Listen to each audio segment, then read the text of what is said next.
यानी ऐसा हो सकता है कि जॉन्डिस हुआ और कुछ ही टाइम के अंदर, बहुत शॉर्ट टाइम में, वो एक्सट्रीम सिचुएशन पे पहुंच सकता है। Yes, a very disasters condition जिसको मैं बोलूँगा, ये जिसको मैं एक बहुत अच्छा फ्रेज उसके लिए यूज़ करता हूँ, हिपेटिक कैटास्ट्रोफे, जिसको हम बोलते हैं acute liver failure. Why catastrophe? Because one, कि कैटास्ट्रोफे जैसा होता है ना, एकदम सीरियस कोई तूफान आता है ज़िंदगी में, तो उसी स्पीड से वो चीज़ आती है। टू, और उतनी ही लाइफ थ्रेटनिंग वो होती है। क्या होता है एक्यूट लिवर फेलियर?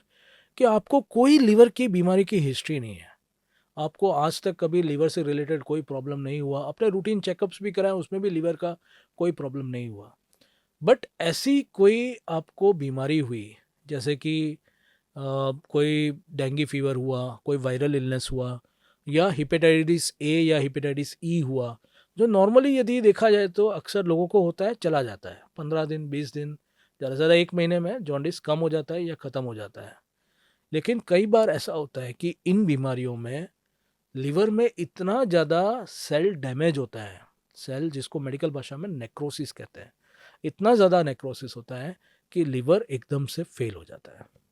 और जैसा हमने आगे समझा कि लिवर हमारी बॉडी का इंजन है, जब लिवर फेल होता है तो उसके साथ साथ बॉडी का पूरा सिस्टम एक एक करके फेल होना शुरू हो जाता है, and that condition is called acute liver failure.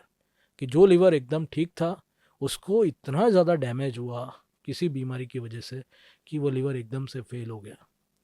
और अक्सर इस कंडीशंस में क्या होता है, जॉन्डिस होता है, उसके कुछ दिनों के बाद पेशेंट का एमोनिया बढ़ता है, और ये उसका जो सेंसोरियम है वो गड़बड़ होना शुरू हो जाता है। He does not realize what time it is, what day it is.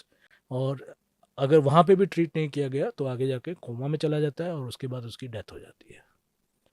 So this is what is acute liver failure.